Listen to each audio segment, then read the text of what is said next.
भारत के वीर सपूतों में श्रीमंत छत्रपति शिवाजी महाराज को सभी लोग जानते हैं। उन्हें हिंदू सम्राट भी कहा जाता है। कुछ लोग इन्हें मराठा गौरव भी कहते हैं। वे भारतीय गणराज्य के महानायक थे। छत्रपति शिवाजी महाराज का जन्म 19 फरवरी 1630 में मराठा परिवार में हुआ था। कुछ लोग उनका जन्म 10 अप्रैल 1627 भी बताते हैं। उनका पूरा नाम शिवाजी भोंसले था। इनके नामकरण को लेकर भी अलग अलग मान्यताएं हैं। कुछ लोग कहते हैं कि भगवान शिव के नाम पर शिवाजी का नाम रखा गया था। अन्य मान्यता के अनुसार उनकी माता ने माता शिवनेरी देवी की पूजा की थी, जिससे उन्हें पुत्र रत्न की प्राप्ति हो सके, और उन्हीं माता शिवनेरी देवी के नाम पर उनका नाम शिवाजी रखा गया था।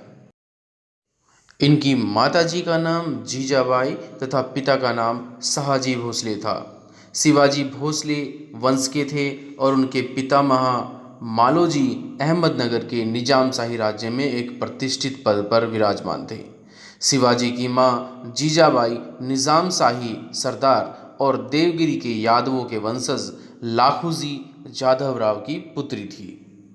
शिवाजी का बचपन उनकी माता जीजाऊ के मार्गदर्शन में बीता था। माता जीजाबाई धार्मिक स्वभाव वाली होते हुए भी गुण स्वभाव एवं व्यवहार में वीरांगना नारी थी। उन्होंने बालक शिवाजी का पालन पोषण रामायण, महाभारत और अन्य भारतीय वीरात्माओं की उज्जवल कहानियां सुनाकर और शिक्षा देकर किया था। दादाजी कोंडदेव के संरक्षण में उन्हें सभी तरह की सामयिक युद्ध आदि विधाओं में भी निपुण बनाया गया था। शिवाजी महाराज के चरित्र पर उनके माता पिता का बहुत प्रभाव पड़ा। शासक वर्ग की करतूतों पर वे झल्लाते थे और बेचैन हो जाते थे। उनके बाल हृदय में स्वाधीनता की ज्वाला प्रज्वलित हो गई थी। उम्र बढ़ने के साथ साथ उनका विदेशी शासन से मुक्त होने का संकल्प दृढ़ होता चला गया। उन्होंने फारसी के स्थान पर मराठी और संस्कृत भाषा को राजभाषा का दर्जा दिया। उनके निर्णयों में शुक्राचार्य और चाणक्य की नीतियों की झलक मिलती है। शिवाजी कहते थे कि दुष्टों के साथ दुष्टता व शिष्टों के साथ शिष्टता का परिचय ही सफलता का मार्ग है।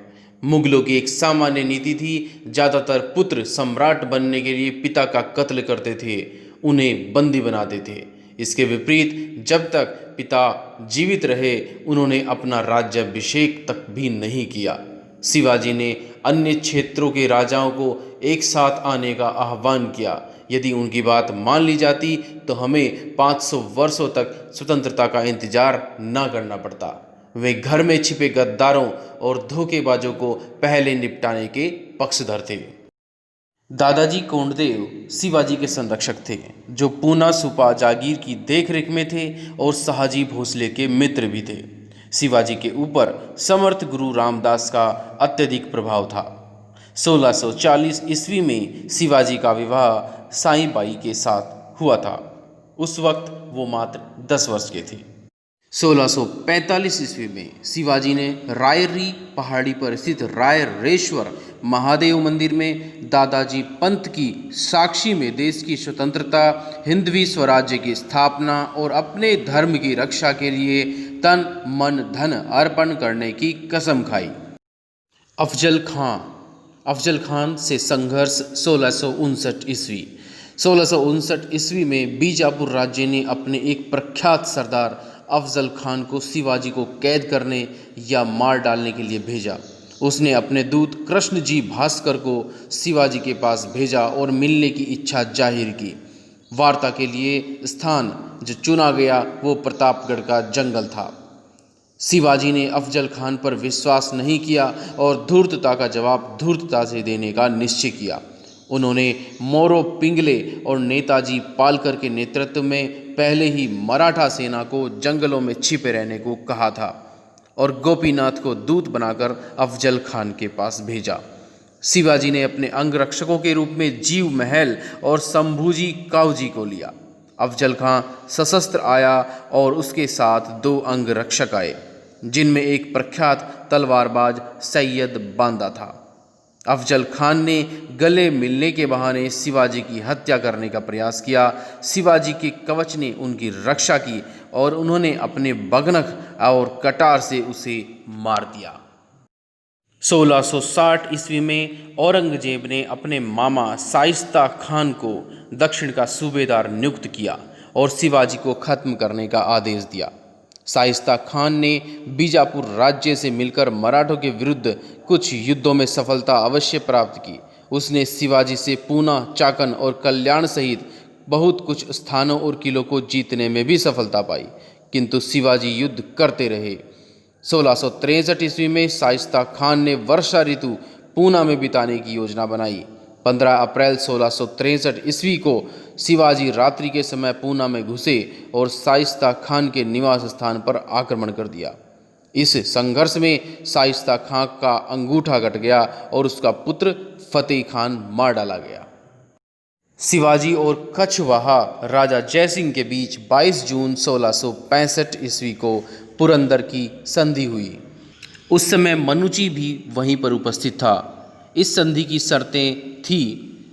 पहली शर्त थी शिवाजी अपने 35 किलों में से 23 किले मुगलों को देंगे। दूसरी शर्त थी शिवाजी मुगलों की तरफ से युद्ध एवं सेवा करेंगे। तीसरी शर्त थी शिवाजी के पुत्र संभाजी को मुगल दरबार में 5000 का मनसब दिया जाएगा। शिवाजी 12 मई 1666 ईस्वी को आगरा दरबार में पहुँचे। राजा जयसिंह के पुत्र राम सिंह ने शिवाजी की सुरक्षा की गारंटी ली थी। दरबार में उन्हें 5000 के मनसबदारों की लाइन में खड़ा किया गया, जिससे शिवाजी नाराज हो गए। परिणाम स्वरूप शिवाजी को जयपुर महल में बंदी बना लिया गया। हिरोजी फरजंद शिवाजी का हमशक्ल था। शिवाजी बीमार पड़े और हिरोजी फरजंद को अपनी जगह लिटाकर मिठाई की टोकरी में छुपकर जयपुर महल से बाहर निकल गए। 18 अगस्त 1666 ईस्वी को शिवाजी ने आगरा से पलायन किया और 12 सितंबर 1666 ईस्वी को रायगढ़ वापस आ गए। दक्षिण के सूबेदार मुअज्जम के माध्यम से 1668 ईस्वी में शिवाजी ने औरंगजेब से संधि का प्रस्ताव रखा। औरंगजेब संधि के लिए तैयार हो गया। उसी समय उसने शिवाजी को राजा की उपाधि दी थी तथा बीजापुर व गोलकुंडा से चौथ वसूलने का अधिकार भी दिया। शिवाजी का राज्याभिषेक 1674 ईस्वी में रायगढ़ में हुआ था। अपना राज्याभिषेक कराने के लिए शिवाजी ने काशी के प्रसिद्ध विद्वान विश्वेश्वर भट्ट अर्थात गाग भट्ट को बुलाया था।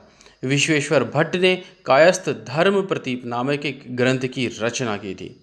अगर हम अन्य तथ्यों की बात करते हैं तो जदुनाथ सरकार कहते हैं कि शिवाजी के राज्याभिषेक में 11,000 ब्राह्मण अपने परिवार के साथ लगभग 50,000 की संख्या में पहुँचे थे और 4 महीने तक आतिथ्य स्वीकार किया था। पहले यज्ञोपवीत हुआ था, तुलादान हुआ तथा पुनर्विवाह किया गया। इस अवसर पर हेनरी ऑक्साइडन उपस्थित था। शिवाजी ने राज्याभिषेक के अवसर पर एक नया संवत चलाया। सोने और तांबे के सिक्के भी जारी किए। इन सिक्कों में श्री शिवा छत्रपति उत्कीर्ण कराया। 17 जून 1674 ईस्वी को इनकी माता जीजाबाई का देहांत हो गया। परिणाम स्वरूप शिवाजी का दूसरी बार राज्याभिषेक हुआ। दूसरा राज्याभिषेक 24 सितंबर 1674 ईस्वी को तांत्रिक तरीके से संपन्न हुआ था। इसे निश्चलपुरी गोसाई नामक तांत्रिक ने संपन्न कराया था।